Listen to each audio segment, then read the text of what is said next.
In a perfect world, would we prefer to have been asked to become involved in February? Of course, but sometimes it isn't a perfect world.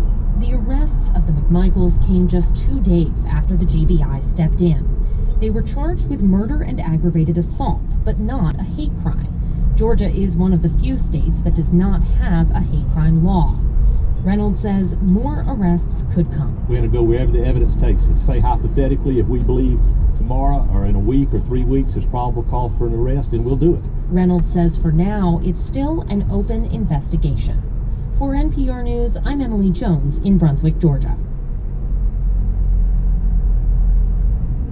More than 50 million children here in the U.S. will be out of school for the remainder of the academic year due to the coronavirus. In Europe, however, a different story. This coming Monday, France is set to join a small number of European countries attempting a partial reopening of schools. This week, French President Emmanuel Macron visited a primary school northwest of Paris that has remained open for the children of essential health workers. Ma mère, elle travaillait à l'hôpital, sauf qu'elle est aide-soignante. Ouais, et ça se passe bien, ça va?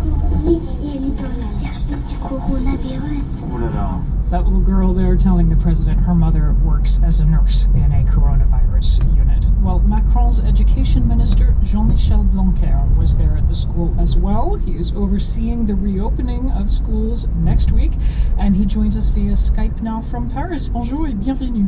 Thank you very much. So that visit to the school, just watching the television footage of it, was to me a fascinating window of what schools are going to look like in France. It shows kids' desks at least 6 feet apart. The teacher was wearing a mask.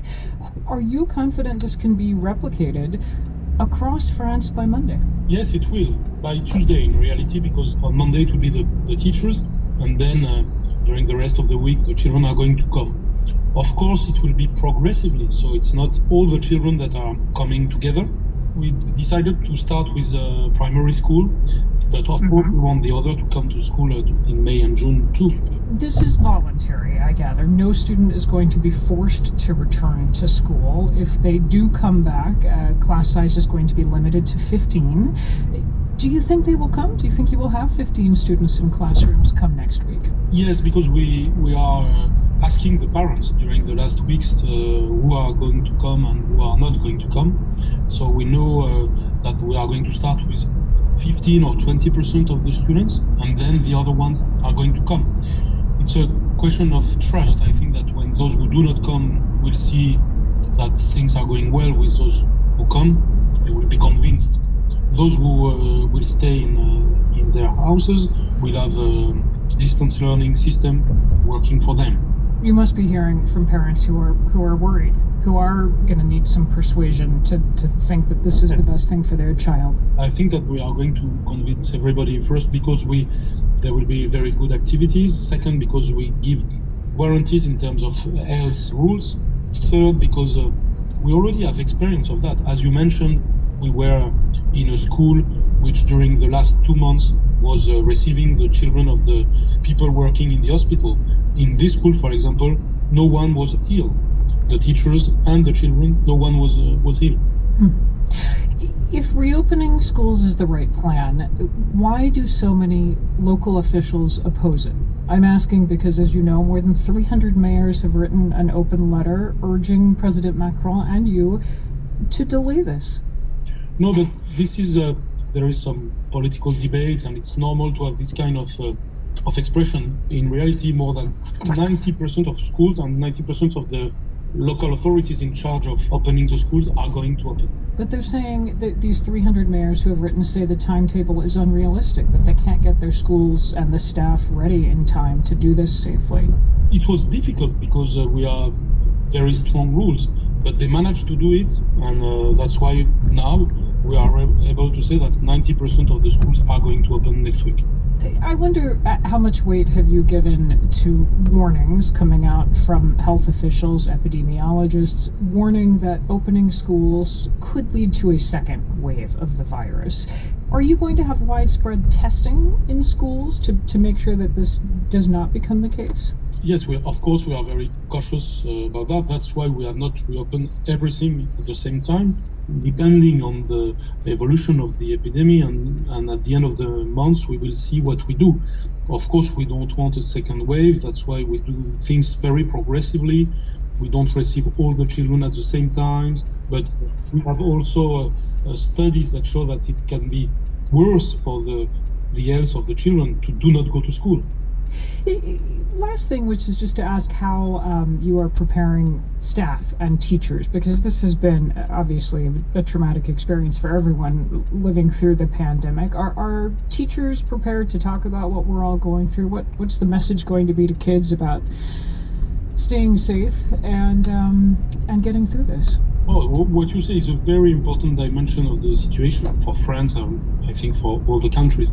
That's why we pay a lot of attention to the psychological questions. People need to speak and to exchange about what they have lived. Some people have lost someone or have very bad experiences of those 2 months. That's why we have some days of preparation with the teachers. And that's why we are going to have our psychologists in the schools to speak with adults and with children during those days. That is Jean-Michel Blanquer. He is France's Minister of National Education. And thank you very much for your time. Merci beaucoup. Thank you very much. Merci beaucoup.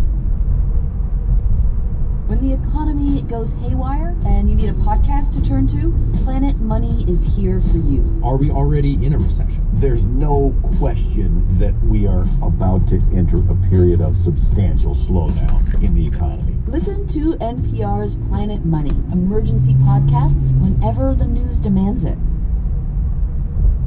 More than 60 New York City Department of Education employees have died from COVID-19.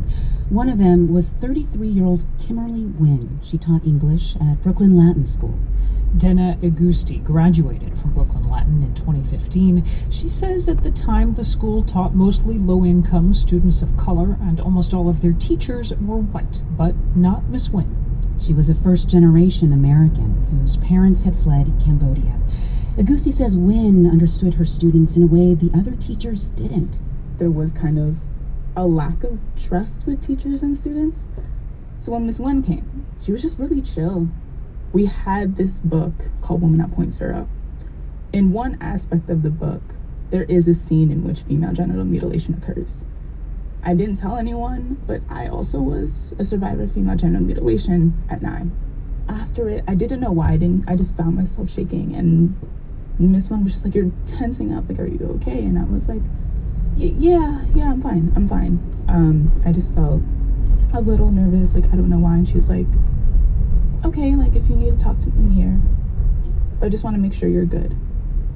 And it was a small act, but like, no one really did that in the school. While Agusti felt supported, she decided not to share her story with Ms. Wynn at the time. After graduation, though, the two attended the same writing workshop. This time, Agusti was ready and got a piece of advice from her former teacher.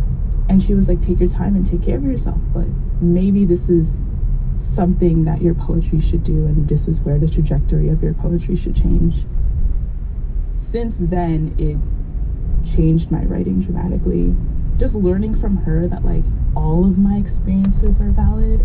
If it wasn't for that small conversation, I don't think I would have realized the importance of, like, my nuances and the specificity of my experiences and how that can also relate to the universal, rather than trying to make my work as universal as possible. That was Dena Agusti remembering her teacher Kimberly Wynn. Wynn died on April 5th. She was 33. NPR is remembering people who have died of the coronavirus, and we would like to hear a story from you about someone you've lost, especially if they were a frontline worker. Head to npr.org/frontline. On a day when the U.S. unemployment rate soared to nearly 15%, the worst level since the Great Depression, we're thinking about all the Americans affected, all the jobs lost, 20.5 million in April. And it seemed a good day to hear from one of the major stakeholders in the U.S. financial system, not to mention a major employer. Brian Moynihan is the CEO of Bank of America. He joins me now. He's on the line from Boston. Mr. Moynihan, welcome. It's good to be here. Thank you for having me. I wonder if you would start with how this moment is playing out at Bank of America itself. More than 200,000 people report to you. You have done no layoffs, and more stunningly, you've committed to doing no layoffs through the end of 2020. How are you managing that in this moment when so many jobs are being cut? I think we need to back up and always remember that this is a healthcare crisis that is having economic consequences, and today you saw the statistics, the tragedy of the job loss increases that you saw out there. But in dealing with that healthcare crisis, our view is that our job is here to help drive that, and to do that we need these talented teammates we have, the 200,000 plus people who've been working every day. We're open, we're not closed, serving our clients, helping. In the first quarter we made $70 billion of additional loans and $140 billion deposits, and then the PPP program, and helping with the EIP program, the $1,200 stimulus checks program, making sure the employees can get those, and our branches are open every day. And so we've made a commitment to no layoffs.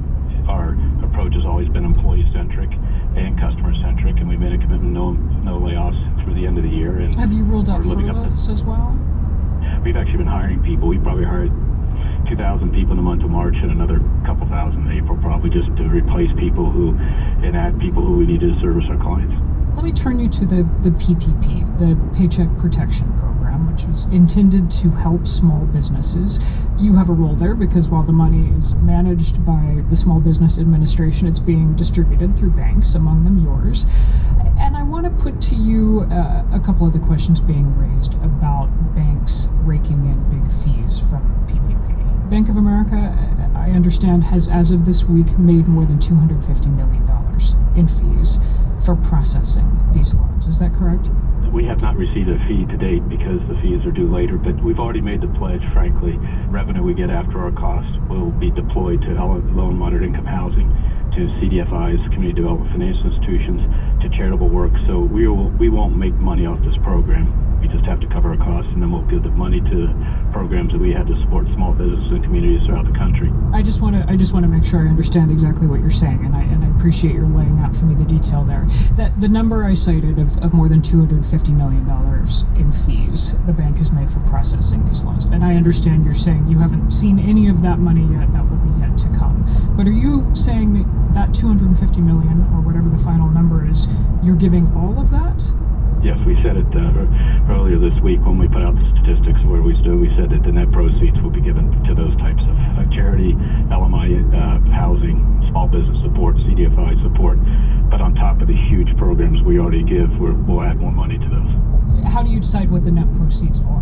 We have costs in that we had to hire 3,000 people to come work in the company to do this, people working overtime, and so we'll figure it out. But the idea is we give away $250 million a year to charity. We added $100 million since the crisis on top of that $250. We haven't had $1.5 billion out to CDFIs. We now added another $250 million to. We're one of the largest charitable enterprises, so we'll figure it out, and we'll make the contributions and do it in a way that will support the areas that we think are important to help the United States and the rest of the world recover.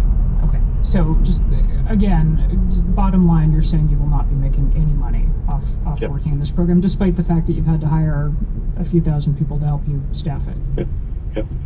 I wonder, as you look long term, right now we're right in the thick of this economic and health crisis, but do you think 10 years from now, when we look back, your industry, banking, will look significantly different in this country?